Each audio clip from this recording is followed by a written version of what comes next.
The competition among Gulf countries over Gaza has already started. Qatar initiated three-way talks with the US, Hamas, and Israel to establish temporary pauses in the conflict and provide humanitarian aid.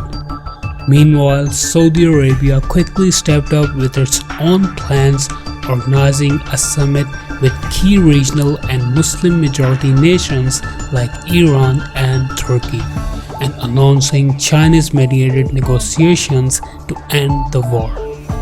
An Israeli startup even struck a deal with the UAE to create a land route for goods from United Arab Emirates to Saudi Arabia and Jordan to Israeli ports, in response to a series of Houthi attacks on Israeli cargo in the Red Sea. Israel, the United States, and many Arab leaders shared the goal of eliminating Hamas. However, resolving one issue may lead to others. The Israel-Hamas conflict could fuel the growing rivalry among Gulf states, most likely to uprise another trouble in the region. How will the compromise strategy of Gulf Arab countries towards Gaza shape the Middle East? Will they achieve a lasting solution to the Israel-Palestine conflict, or will they end up conflicting with each other over personal interests? It's a story of politics, power, and hidden agendas. If you are new on my channel, make sure to subscribe, like, and share this video in your circle. Hamas is considered a Palestinian militant organization by some countries and a terrorist organization by others, including Israel, the United States, and the European Union. Also, to be clear that Hamas is a non-state actor. While the debate continues over Hamas' future, Israel and its ally, the United States, insist Hamas should not govern Gaza.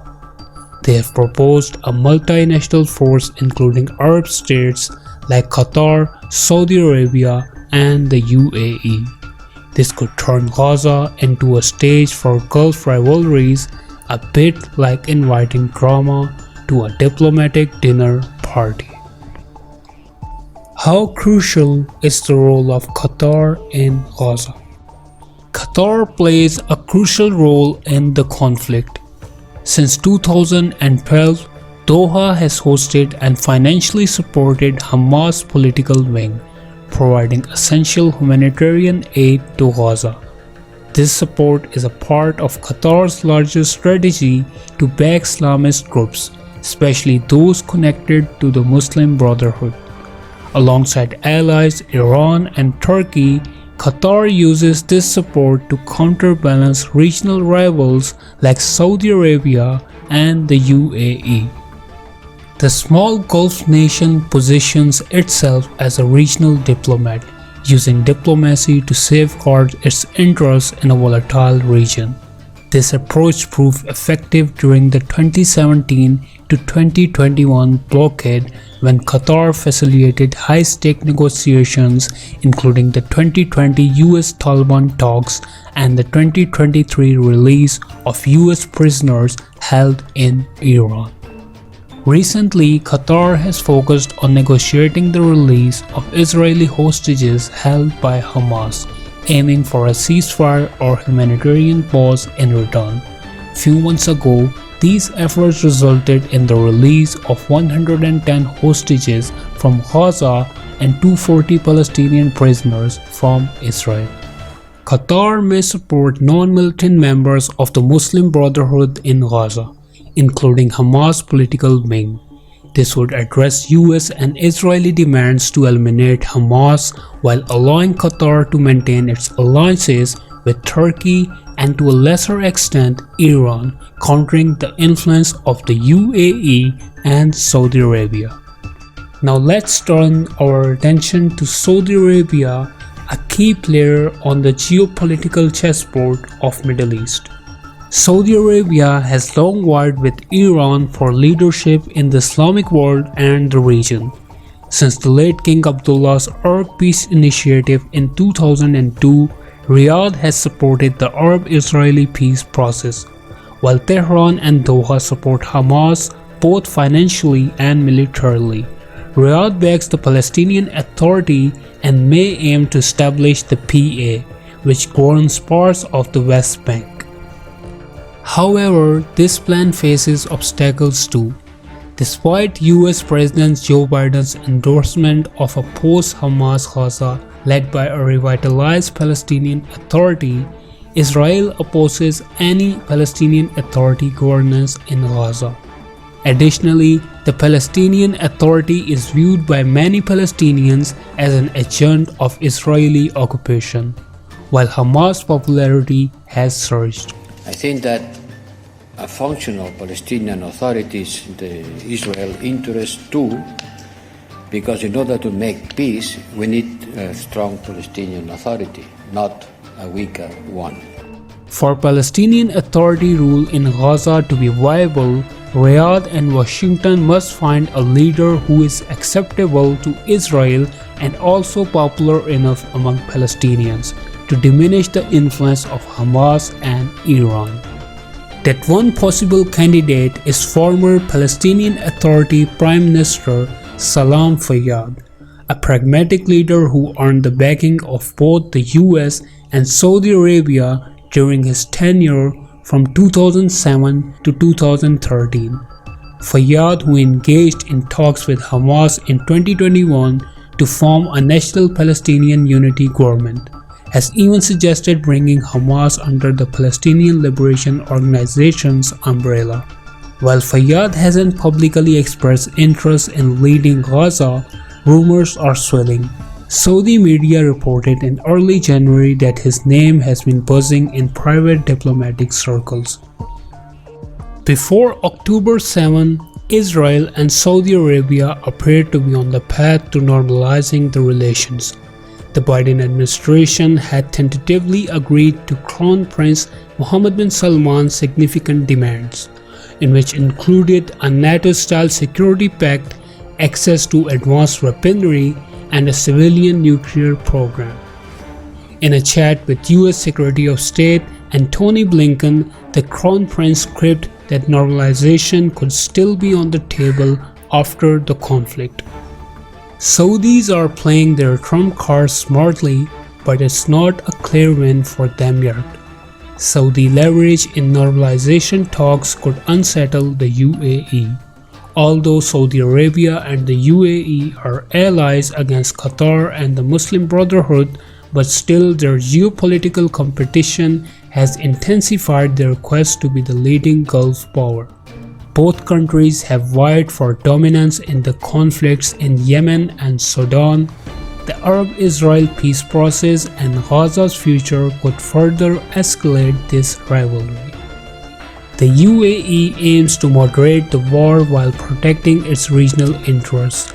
Besides condemning Israel's attacks on Gazan hospitals, the UAE has actively provided aid to Gaza, particularly through the United Nations.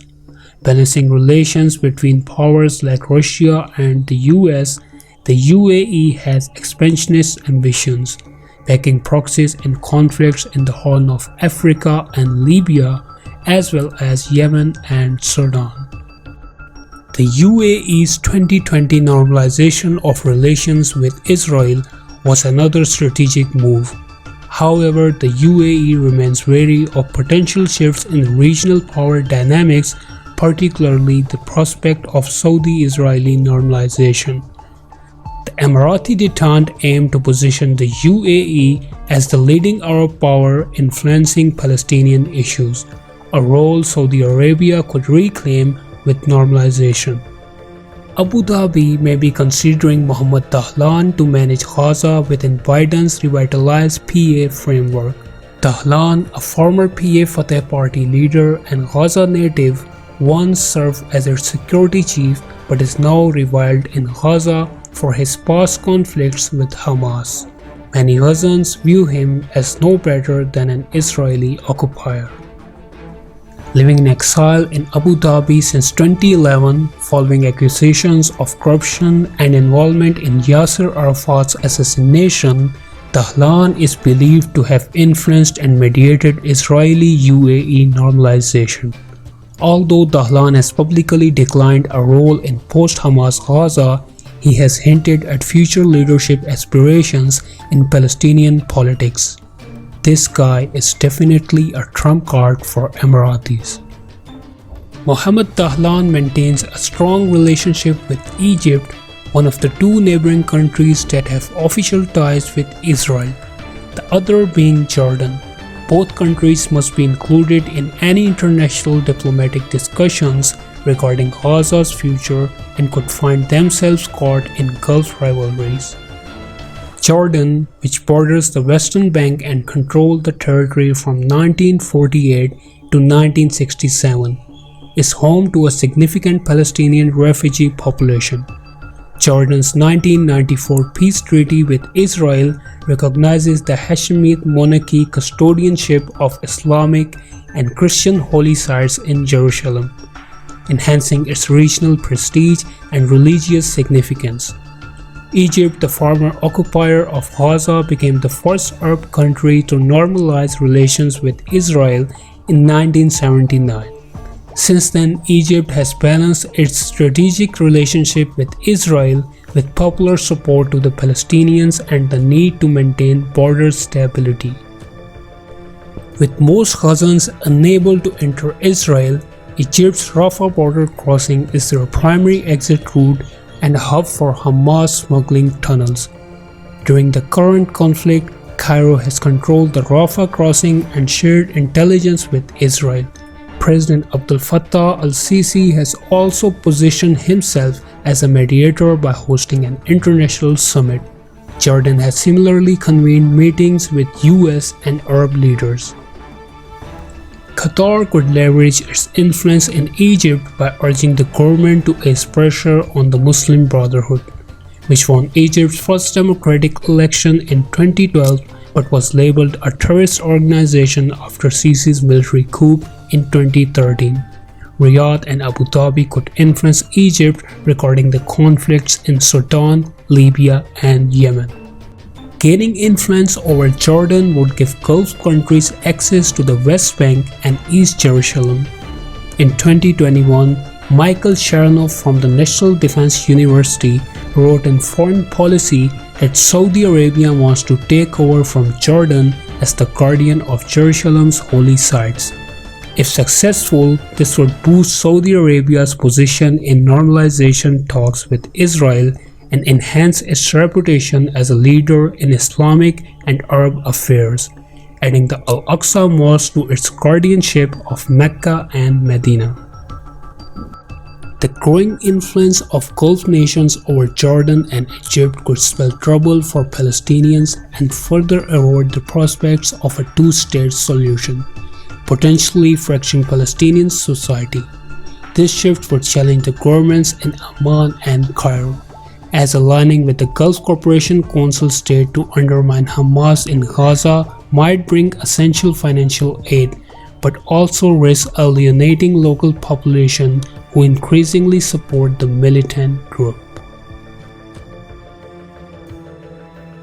If you like this video, make sure to give it a thumbs up, and of course don't forget to subscribe so you never miss it when we upload a new video. You can drop your recommendations in comment section of what you want to see us make in the next video. On that note, thanks for watching. We'll catch you in the next one.